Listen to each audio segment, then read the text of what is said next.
Welcome.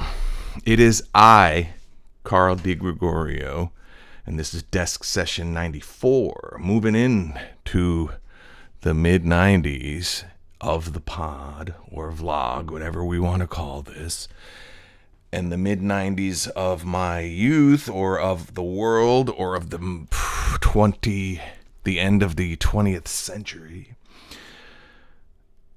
And, in our case, the ending of the first century. Not even really thinking about getting to 100 at 94, but knowing that this is where it is. The reason I said it is I, Carl DeGregorio, is pretentious, but so many of the digital age, internet age, so many of these see, this is where the illusion disappears. I want to have the light source, but I don't want you to know where it comes from. So much of what confounds me has come to pass by trial and error, and also a desire to edit rather than tear down and rebuild. And you can edit your way into hell, editing hell. You can patch your way into hell. Many times with rough drafts, they say, writers, like, you got to be willing to tear the whole thing up. And, that is, that's scary stuff for some of us. And most of it is attachment issues, to be honest, right? And a fear of abandoning and starting over. This is the belabored time I did stand-up. I've never burned material much because I didn't do specials, right? So I didn't burn an hour, but that is why it's two different things.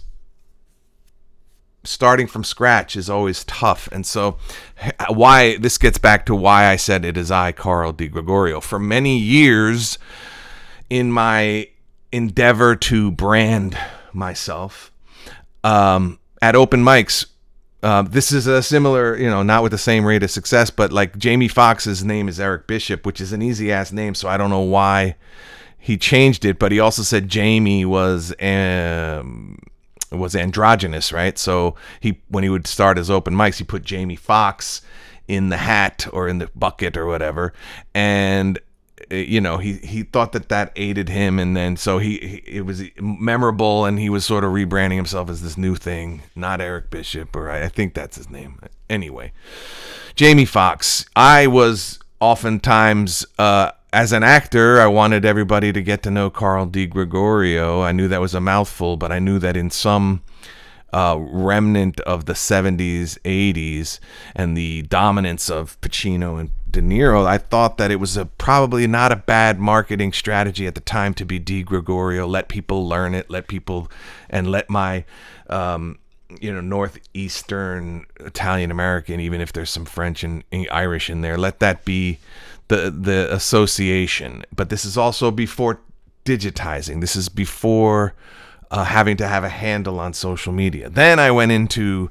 Carl D, right? So I would put Carl D in the hat at these open mics, and I would let people off the hook for saying my name as the MC, bringing me up. I'd say, you can just call me Carl D. And so they would either go Carl D, and they would just say, let's hear for Carl D. I used to have a bit ready to go when someone butchered my name, and the great Patrice O'Neill at one of the roasts said, Zach Galifianakis is the last weird white guy name I'm going to fucking learn, right? So, DeGregorio, I, Carl DeGregorio. But so when I was Carl D in the hat and people got to know me, they would know me as Carl D. And I thought that would be my brand. Then you have these things like commerce and branding and people getting there first and people understanding digital media better than I did. So then it was Carl. Then in my ear, I heard Carl D Does It would be a great way to have a catch-all for my website and all things me. And so I was at Carl D Does It. I was carlddoesit.com, and it sounds good. until someone, it was actually Ari Shafir, he said, you got 2 D's right in the middle of that email address. That's going to be tricky. And I was like, yep. And I walked right into that because I know I would meet people at my bar job and I was always hustling, and I would say, oh, you book comics. I'd give them my card, Carl D Does It, where you are able to design your own thing. And Carl D Does It, the capital D and the lowercase does it, like the case sensitivity was me trying to alert you to the fact that there are 2 D's, right? And then the email was carl@carlddoesit.com. And then I'd see the person, they say, your email doesn't work. And I'm like, you didn't put 2 D's because why would you? It would be Carl Does It. But Carl Does It sucks and Carl D Does It pops, but not in text. And so I learned that lesson the hard way after doing the website, doing the cards, kind of putting it out there, making it my handle on social media, all this stuff, And Christian Dior got lucky, right? That's a very brandable name. And so I wrote a book called The Drama King with my name. DramaKing.com was taken. CarlD.com was taken. So Drama King. And then I had a friend who said, he would call me King Carl, and I really liked that. And I went and got to see if I could get that. It was available, but the opening bid was $5,000. And so you start learning. I knew intrinsically, thank goodness, I knew that just owning your name.com was important. So I got DeGregorio.com, and that Drama King Carl and Carl DeGregorio kind of persist. And then there's hashtags and all this stuff. And all I'm saying is Gen X, right? We've talked about this before. I'm talking about it again. We are always on the turns, always have to learn a new format, move from LPs to cassettes, from cassettes, right? And that's the lament. And we've heard that hack thing, but it's really also about like computer ubiquity to, for example, when I went to school, I think years after I enrolled at Carnegie Mellon, you couldn't show up to college without a computer. Like that was just now it's unthinkable. It was mandatory at technical colleges. And, I had to go write papers in the lab. I don't even think there is a computer lab anymore. There's places to study, but everybody just plugs in and gets their laptop going, right? So, and that's lamentable, or it is exciting. Or it is, it could mean that it's an adaptable generation. And if you identify with a massive demographic, then you're jacked up anyway. And I've spoken about how I identify as an artist, as an actor, an artist and a writer and an actor, some kind of artistic entity. So what does that have to do with when I was born, other than I'm older now in the casting pool? I'm older now in terms of relatability, in terms of who might be in my audience, that kind of thing. And I battle with that. But when I was trying to create this infrastructure, now I had to get a website. All comedians need a website, and you filter everything through your website. And I was writing a blog, and it was carlddoesit.com. And then you find out you can buy other domains. And so then I would buy the misspelled. I'd buy Carl Does It. I would buy, and then I was Drama King Carl on social media. And as I was working on that, and I have, minimum presence, but I thought, your social media then is the thing that they present. In fact, on my television appearances, it was before they started putting your Twitter handle or your handle on.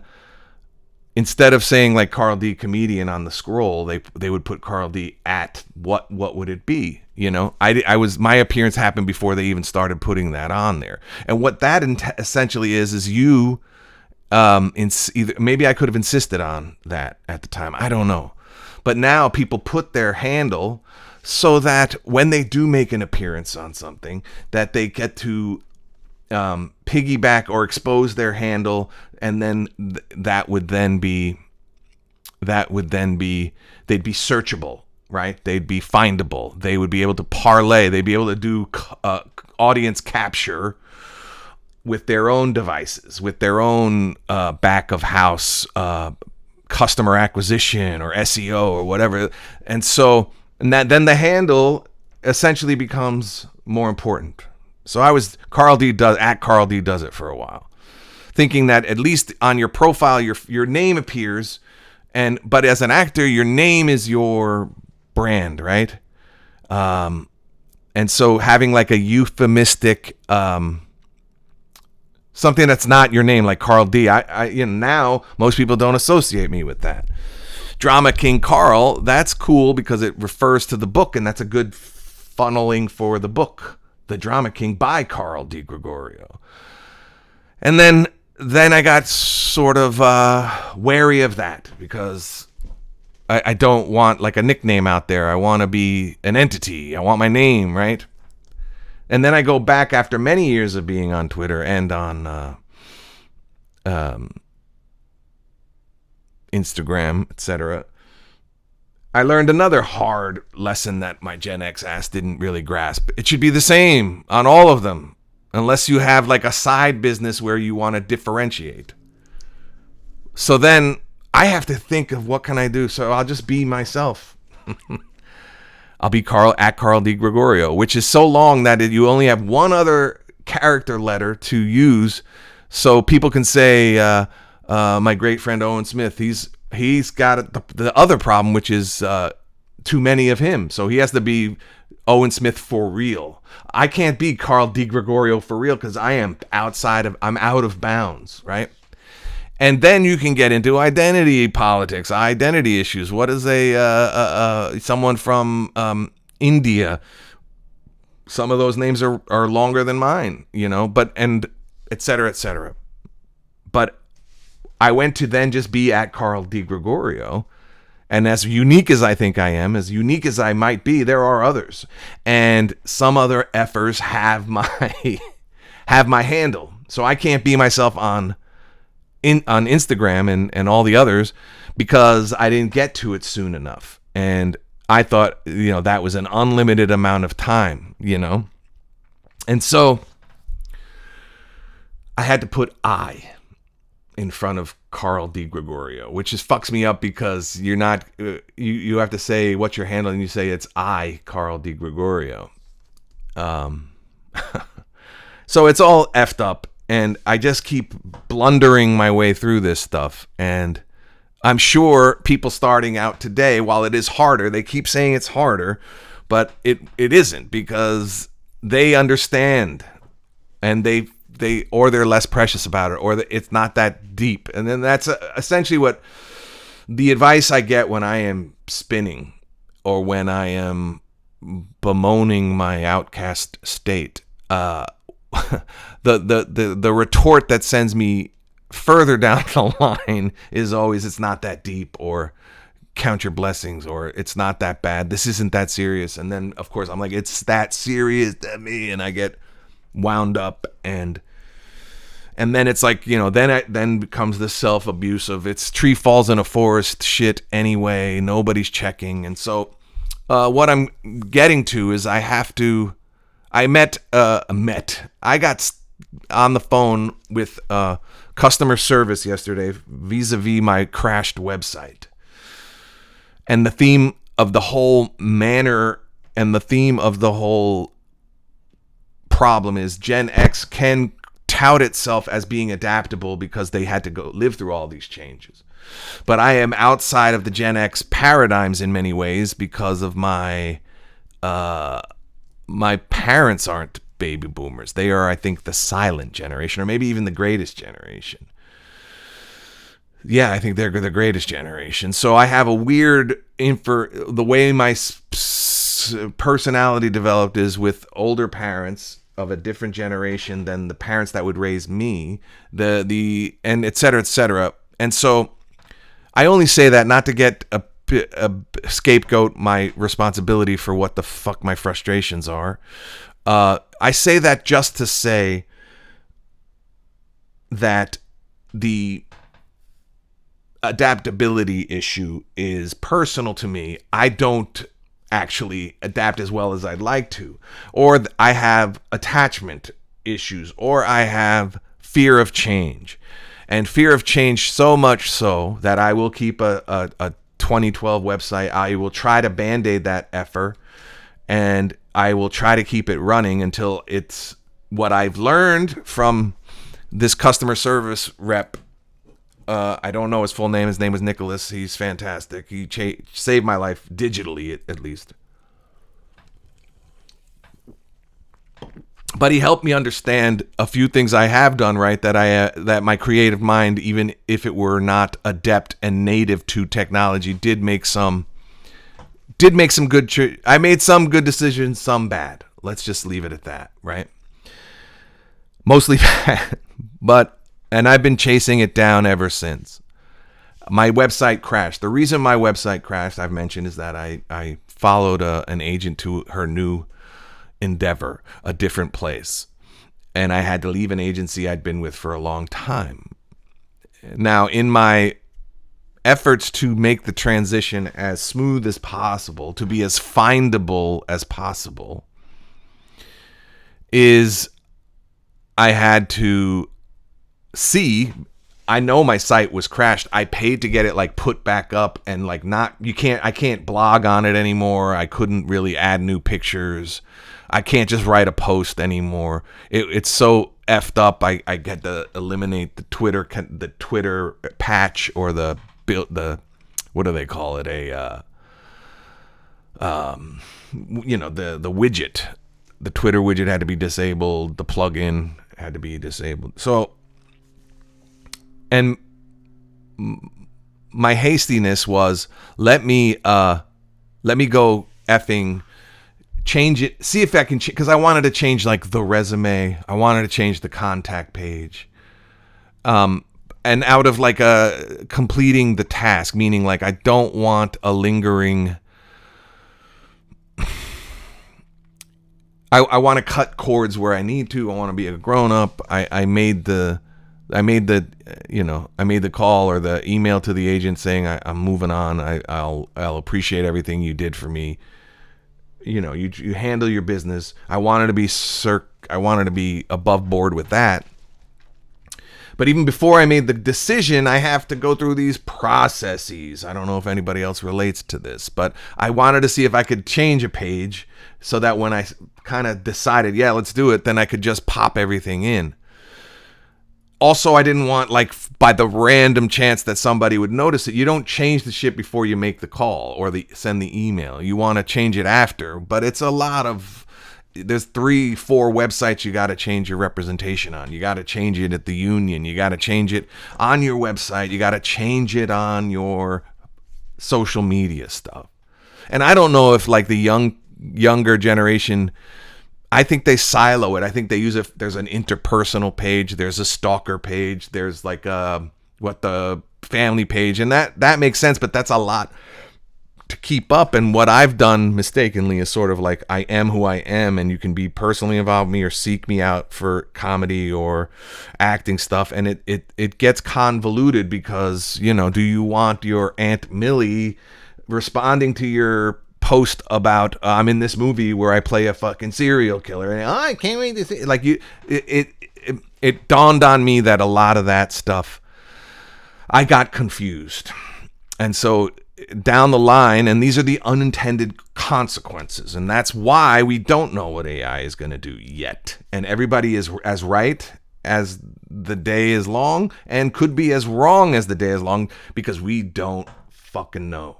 Right? And so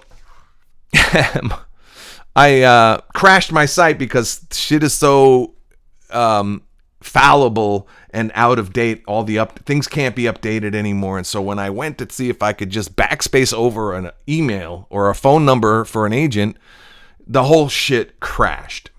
And then I've been on customer service hell trying to get it put back together, and each time I get at one point I got upsold. The dude was ready to get me on an $8,000 a year plan for a 2012 website that is literally like I could do better probably just picking a template and doing it on my own, and I know that now, and I knew that at the time, but I got used to where things were. I liked the way it looked. I liked the template I chose.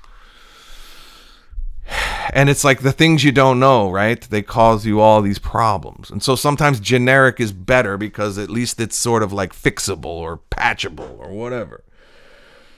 So this guy got me to, basically I'm migrating my old site into a new site, which means I'm losing things, and the change of it all is making me crazy, because I want to hold on, right?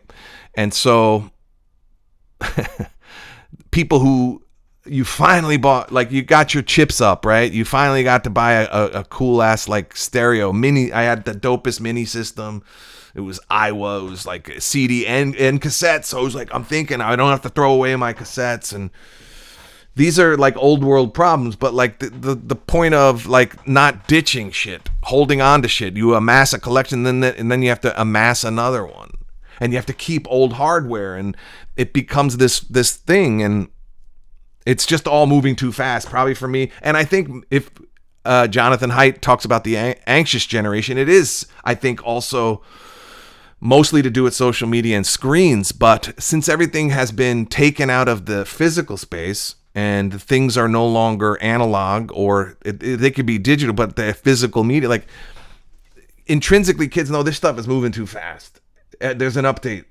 You can be a little kid throwing Cheerios around a table at a restaurant on your iPad, zoning out, but you still know like the shit's not where it used to be. They're updating the Wiggles, or they're updating this game of Candy Crush. It's updating. The colors are different. The little toggle things. It's this constant change. And the anxious generation is probably like, it's not like the cover of Born in the USA ever changed for me. It just was in a different box. Now everything changes. The thumbnails on Netflix change. They're not even the original movie poster. All of a sudden, and it may be toggled for you. So, the poster didn't have, like, it'd be like Raging Bull won't have De Niro on the cover. It'll have, there he is. Like, they might put Joey on the poster, on the thumbnail, and there's no honoring the form or honoring the artwork of the poster. And this is what has me spiraling, is I have an AI agent helping me with my website. And some of the things that were amazing is he's already done, but through the help of this customer service person who was like, every once in a while you get the helpful one, he was the most overqualified. He was a developer himself. He even got me started on a couple of things, and it was mighty kind of him, but he was very patient with me, but it was like my digital shrink. He was helping me understand where things went, why you have to kind of move on, because why have a death ship of a website if you do need to make updates? Things aren't, it's still cool to own that space in the web.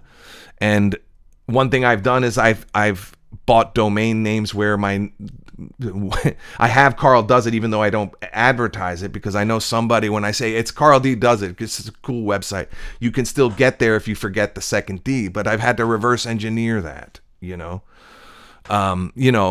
I have some domains that are worth money. I'm going to put them up for sale just because, and it's not like I'm going to get that money anytime soon. And he was telling me, put it up there, and for 2 years, it's only $29 to maintain it. If you can sell it in 2 years for $1,000, you've made a profit. We take 15%. You're giving me all these, letting me understand that, I have some basic grasp, but what happens is, and the analogy I'm using is, for people who knew the before times, this stuff gets frustrating because I want to go in and just basically try to match colors, do the things, put the pictures up, get everything lined up by, using the mouse and clicking on things and changing the fonts and getting the color wheel and making all these editorial decisions and things of taste. It's bugging me. And now the thing is, I'm in a chat box with an AI that does what I ask it to, but also misunderstands. And the rage of the misunderstanding when all I wanted to do was highlight and click and move shit up. So it's a template, but it's not telling me what's hard, And so I'm flipping out. And I don't know why this is. My question is this. You say to AI, can you please use this image? My name is, I have a custom font of my name with a crown. My brother did it. He hooked it up. Sticking with the Drama King thing. It's my name, but there's a little crown off to the side of the C. And I think it's a Photoshop image, right? So it's not actually text. It's not a font. It's an actual image. I get that, right? So I know that's different than inserting it where there's a text box, but I don't know where the boxes are because it's AI and it's smooth, but it's not like just type in. And so I said, can you put this banner, and I'm trying to describe the fucking thing. Can you put this banner, my name with the crown, the orange letters, can you put that where the word home is instead of it be home? And it says, I am working on that. I'm sitting there going like, I have to wait for an answer. It's like I'm on a service call with my own shit. And this is the promise of AI, right? This is what's better. When I could just take the image and snap, copy and paste, and fix my site the way I want to. The customization is what's flummoxing me. And it's almost like a comedy routine. I said, can you place my name above the thing instead of the title of home? So then it says, it's done. And I look at it and it literally types, here is the Carl DeGregorio on the home page. This is where you want, like it literally did say goodnight, Gracie. And I said, say goodnight, Gracie, to the AI. And the AI said, goodnight, Gracie. And I'm like, this is not going to be good. How is this replacing people when it's that stupid or when it's that literal or when I have to. So now, in a weird way, there's hope for precision communicators because the prompts have to be very, very, very specific, but the trial and error and the terminology that I don't know what it didn't understand that. And then I'm off to the races. I'm flipping the fuck out. This is, and then it becomes whatever the hell the problem is. And at the root of it all it's the change that I don't like. At the root of it all, I don't like the change. I don't like that I got good at for 10 years, I was good at my fucking website, maintaining it, writing it. And now I don't know where the fuck anything is. And now I can't, it's not even that I have to learn it. I have to let the AI do it. To give it its due, it already has my pages filled out. They're just filled out like goofy and with old pictures. And here's the other thing. You've retired a picture. As an aging actor, you get mocked, or maybe a real estate agent. You see this person rocking a picture and they don't look like that anymore. That's not great it's not as big a problem for a real estate agent, other than they may not recognize you when you show up at the open house. But for an actor, it's a real problem. And for an actor, it's like you can't still think you look like that. And then AI, because it's got everything that's ever been out there, when it has my placeholder picture on my website just temporarily till I publish this new one that I have to go fix, it pulls a young ass picture of me. And now, so I look like I'm perpetrating, I'm still that dude, which is vanity, which is delusional, which is out of control. And it would never have crossed my fucking mind to have put that in. It's retired. Do you know what I'm saying? It can't know everything like I say it does. It doesn't know everything. And it probably optimized that picture of choice because it was when I was better looking as a younger man with good lighting, It probably optimizes for thinness. It probably it chose because as I moved into comedy and as I became a little bit less healthy and didn't take care of myself, I put on weight that then became part of the joke. And I have some unflattering pictures of me that are comic that I would have used as my hero page, but that's not how the AI, I'm now reading into it now. and this is, you can start to see the wheels spin. I am putting all kinds of stuff into its intention and all that shit. And that's the problem with me that I have to work out. But you can see someone who knows how to drive stick used to prefer driving stick because you get more control of the car. That rollback when it's in neutral is actually kind of helpful. You know how to, you maintain speed better because you're in control. You can't go too, you'll blow it out the clutch if you're in third gear going 50, you got to pop it down to 4. And I had, out of necessity, had to drive a stick shift for many years after not driving at all in New York. And so for me, it wasn't pleasure, but all these like, car nuts, the Seinfelds and stuff, they love 3 on the column, 4 on the column, whatever the hell it is. And they love old cars, and the only way to get them is you got to remember how to use the clutch. And they phased this out. Now they phased out the driving part. And so, but there's got to be a middle ground. Like I would be halfway done with this because my work ethic is grind, copy, paste, click. Upload a picture, or do you want to upload a picture from your device? Or there's a lot of the laborious stuff that I am single-minded, and I get to be in that reverie of the mind that I enjoy. That's not the social part, but is the flow stuff of like, just grind this out, get this work done. And now I have to type sentiments, and I have to, I don't like it. I don't like interacting with it, and it's slowing me down. Because I don't know what the color looks like. And I say, can you try what colors you think would work? And it says, muted gold. Oh, that sounds good. And then it looks like baby shit. And then I got to go back and say, try another one. Try where I would be able to do that and reverse it. The automation of it, or it's not for me, and I fear for my ability to adapt, and so that all starts getting baked into the cake. And all I want to do is fucking, be, on a set screaming at somebody, get out of my office, or get into my office, or doing Shakespeare in the Park, or like real tactile things, And this is, it's like and now it's a task, and now I've put money toward it. I have to finish it, and the change has come. And the funny thing is, it's also exacerbated by booking new headshots. I haven't taken them yet, but now I'm in the process of finding clothes. And I don't know if you know I don't know where this sentiment has come, but they say that a man finds a shirt he likes, and then he buys it for the next 50 years, right? So I how many blue shirts I have? I have black t-shirts and blue button-ups. They're all of different color blue. And what am I doing? Because I'm buying clothes, because I'm going to buy them and return them maybe, or, spend a little money and have some nice pieces, whatever I'm going to do if they don't, whatever. I'm looking at blue. That's a sweater. And the model is, the sweater's wool, and it's like a shawl collar, and it's cream. And I'm like, and then I can click on the button. I don't have to type, can you show me a fucking blue one?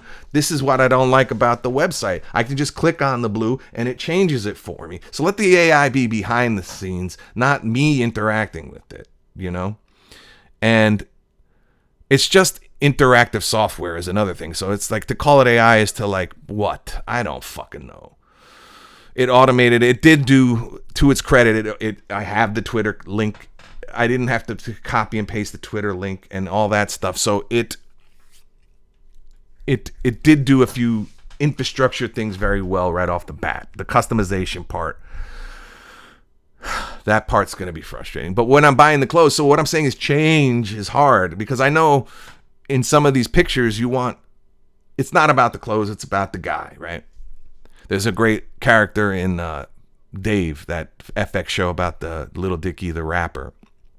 And Gator, he goes, it's not the swag that's on you, it's the swag that's in you. And that's how you have to approach the headshot, right?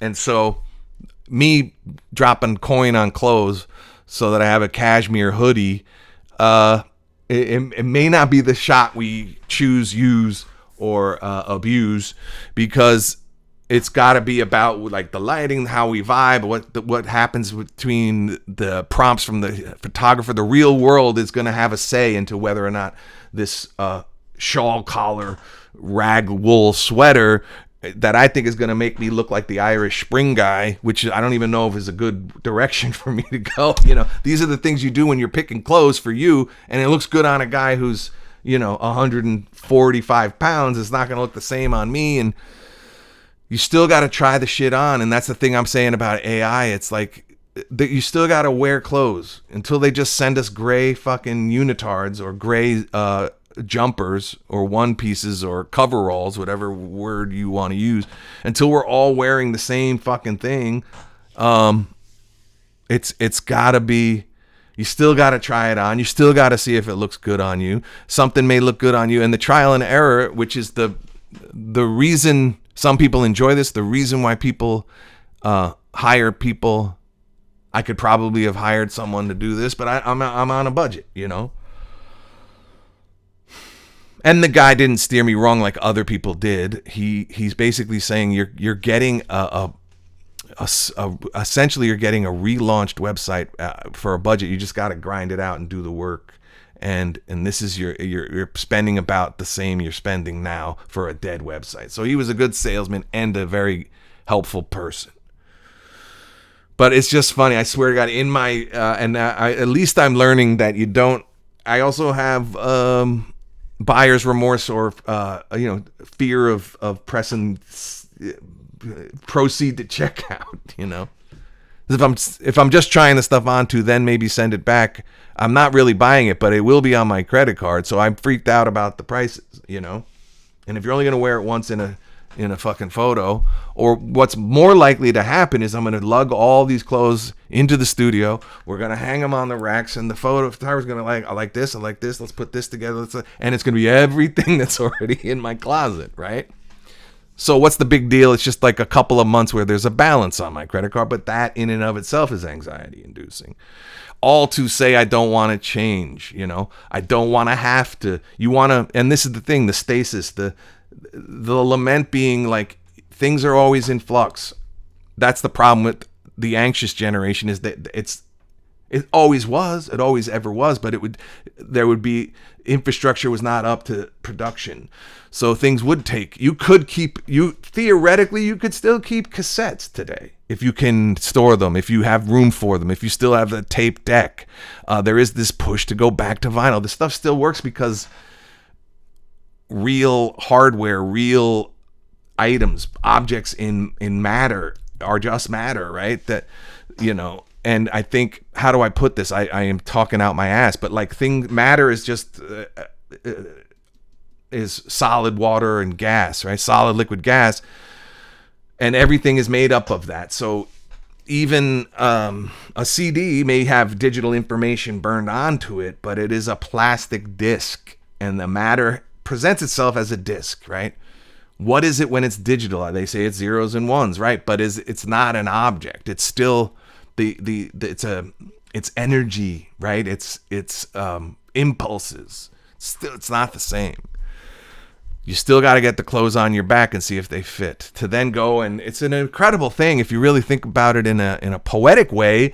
What has to transpire for these pictures, and then again, I should probably chill till I'm done with the fucking pictures, because why put old joints up on when I get the new ones? But and this is my attachment to whatever the thing it is, fear of change, attachment disorder, anxiety, wanting to change, not wanting to change, aging, as you get new headshots, it's like, seldom is it like an up curve of like, except for J-Lo, nobody's getting better looking. And so, you want to face the realities. And so these new pictures, they're going to be more reflective of what I look like today, what I'm going to look like on the self-tape, what I'm going to look like digitally with fucking lighting.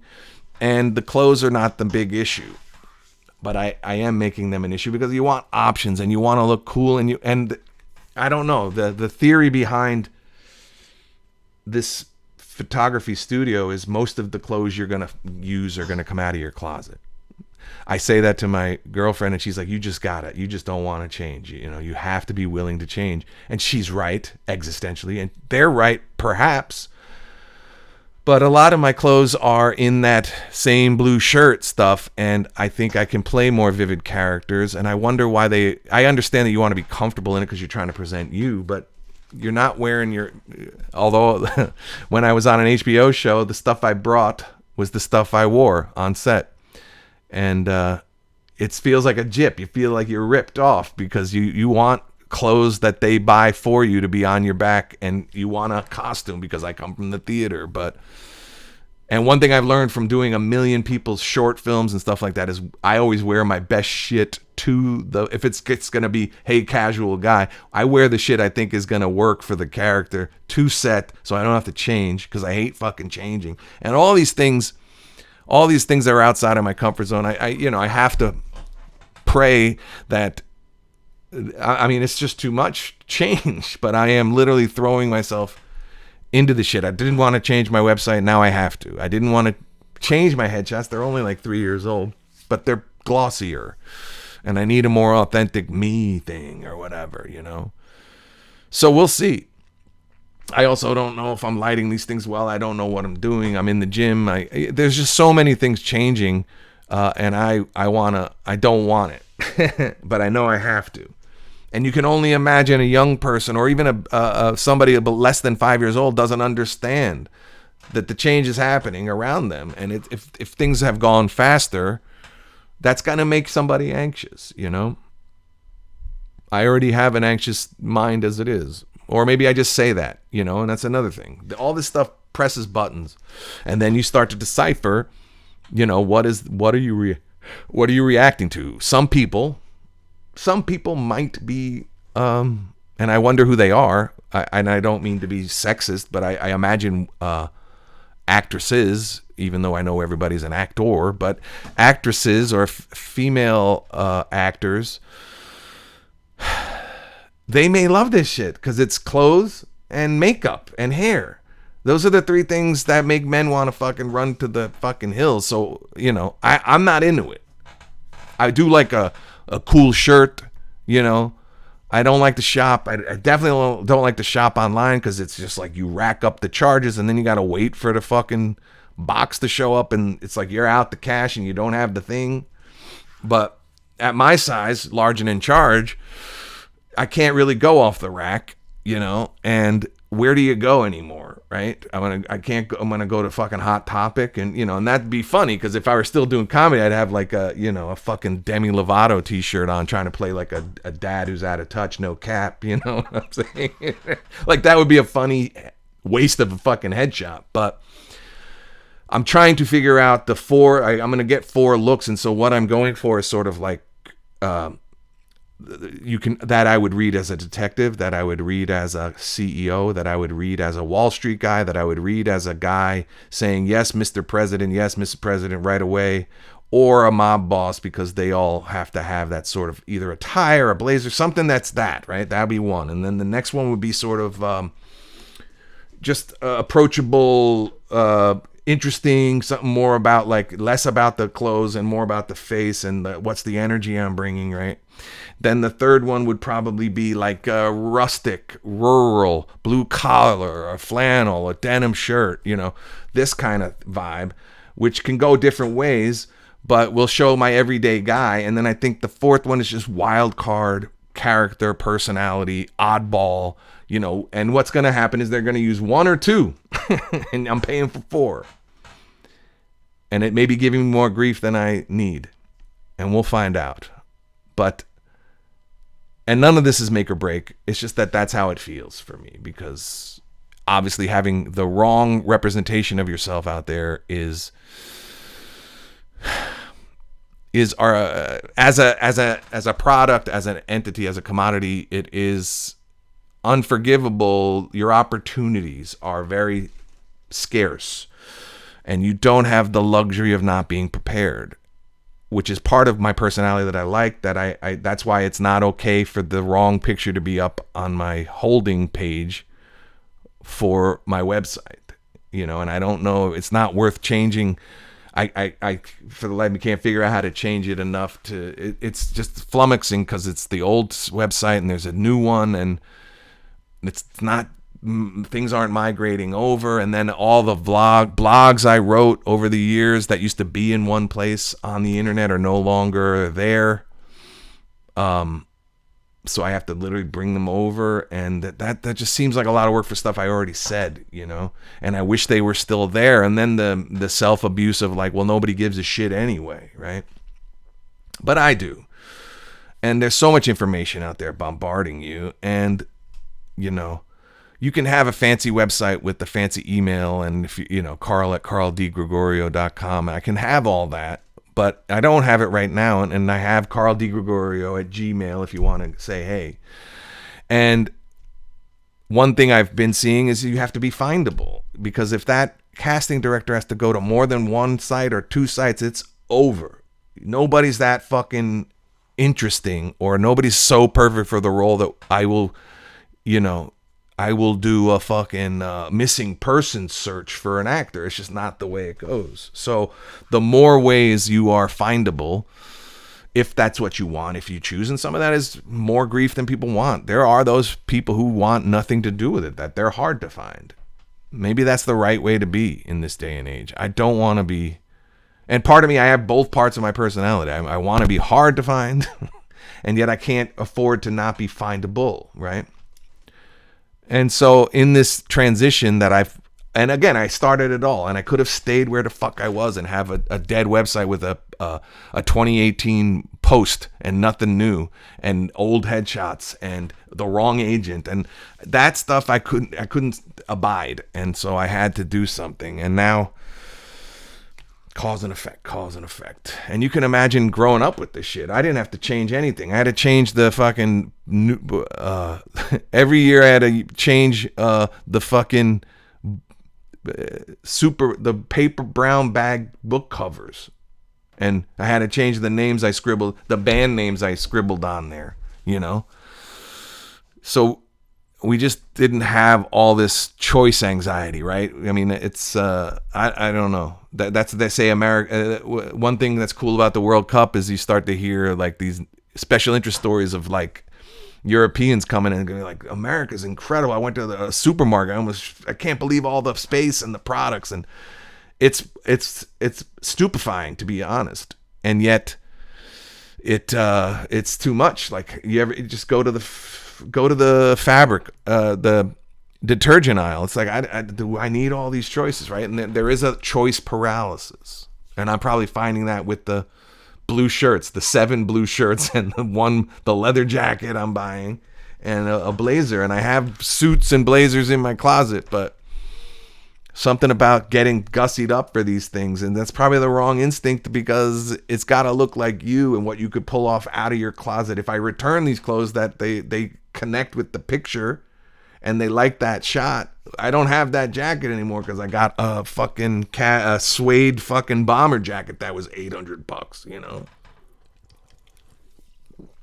And it would be nice to keep all this shit, but you know, I'm not there right now, and the shots themselves are expensive, and I'm not, and I guess I am complaining. I'm lamenting, and I don't know. This might not be a very productive desk session for the casual viewer, but it is all sort of, again, why if I stay on track and think about 2027 doing my show, which I thought was going to happen in 26, and I think I started this in 25, having an updatable and functioning website, you know, and now the guy said you can even factor in direct, you know, point of sale. I can customize it to be able to sell merch directly and be my own fulfillment. And I think that would probably be a place for tickets and for dates. And one of the things I was going to live with was like, take shit off my calendar. I don't need the calendar. Just phase that thing out. And he's like, okay, but I learned that the plugins are akin or analogous. Plugins are like apps, and that there are third-party developers who make these plugins.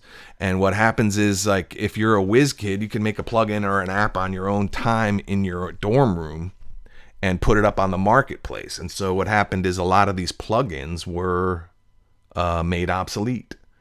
And so it nothing you can do about that. And this AI behind the scenes, aside from the annoying part of having to talk to it, it's going to keep it updated or send me an alarm. This thing's going to go out. We're going to have to figure something out. So it's buying me some time, but it would be helpful to have a website that functions when I want to produce a show or have people know what's new in my life. And I know social media can do that, but I don't know. It's all oh man, who knows, and you can only imagine the generation gap or the technology gap it's mind-boggling that my mom even knows how to do email, and I keep trying to tell her, like, in your age bracket, you're ahead of a lot of folks. There's a lot of people just stop. And you have to remind yourself that, everything's learnable, just maybe a little longer. And I probably should have just bagged it for the day, but I'm also impatient. So I hate change. I'm impatient. It's a lot of fun having to figure out this stuff. And again, like I said, some people would be looking forward to, let's go do some retail therapy. And, I'm on Quince and I'm like I forgot that you can put stuff in your shopping bag and you don't have to buy it, and then you can edit that down so that you're only getting bangers and you're only supplementing what you're going to wear, as opposed to like buying everything you're going to wear. And like, I remember one of my best headshots, the shirt was given to me by somebody who, like, it was like, hey, I got a shirt. I think it's too big for me. And my buddy at my old job, he gave me this like flannelish shirt, and the shit was blue and checkered, but the blue in the photo, a couple photos back, it popped, and I had a beard going, and I was like leaning against the door, and I had my foot up on the door, and I looked like a Wranglers dude. And it was like, it got me a lot of auditions because it was like my white rural dude, normal dude shot, instead of me trying to wear the leather jacket to be like, hey, I want to fuck. I was just like, and now I have that template of updating that shirt combo, but I do have a template of like, you want that rural, not rural, but like, basically you want to be in line for some of that Taylor Sheridan stuff, and you don't want to wear a fucking cowboy outfit, but you want to kind of hint at, and then that can double as a dad going to the hardware store on the weekend, or the guy watering his lawn or whatever. And so yeah, find a shirt and combo. And also, I'm not afraid of a little color. I want to add color, and maybe something other than blue.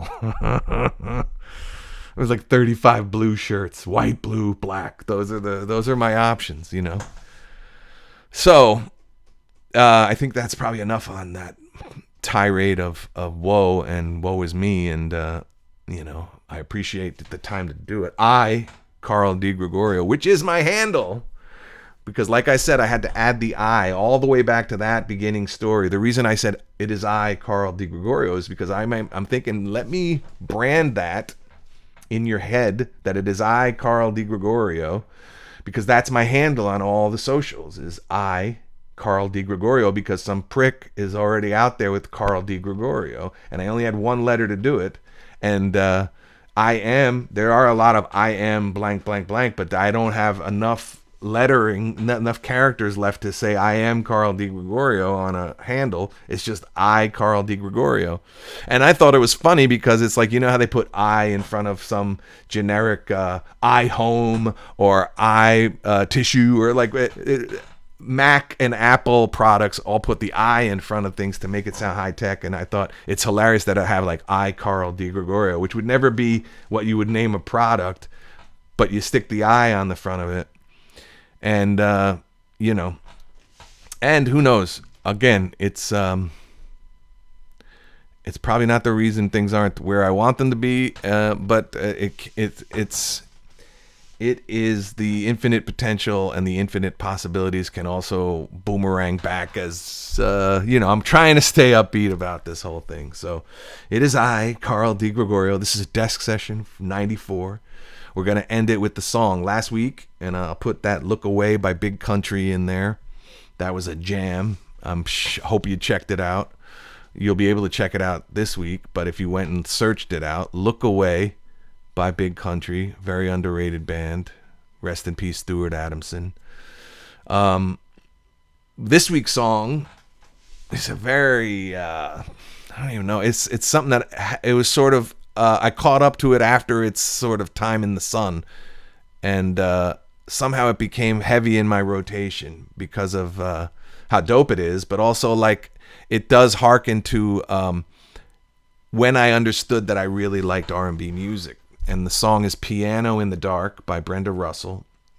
She's a singer and a songwriter, and she's written songs that have been covered. The more successful version would be the cover, I think. She wrote Get Here, which is the great breakthrough song for Oleta Adams, one of my favorite singers of all time, one of my favorite artists of all time. Oleta Adams' Get Here was written by Brenda Russell. Piano in the Dark is the song. It's just a great song. It's definitely like 80s R&B. She also, I think, wrote, if I'm not mistaken, she either wrote Do Me Baby or Prince wrote Do Me Baby and she covered it. Well, it's the vice versa thing, which makes me think that if she wrote it and Prince covered it, which would be rare, I think, for Prince to ever cover someone else's song. So I'm probably sure it was the vice versa way. But this is why this stuff is important to me, because I think Game recognizes Game, and to have written a song that Prince would want to cover means he recognizes. And if you can't give props to Prince as the genius he is, then you miss the point. But like, what's enough and what makes you an artist? I think one incredible song is enough. Commerce and editorializing and journalism will call that person something so insulting as a one-hit wonder when they wrote a song that had melody and movement and echoed enough to be a hit. To then call that writer a one-hit wonder or a has-been is, to me, beyond insulting. It's envy on a colossal scale almost, and a way to put a pejorative on something that is hard to do.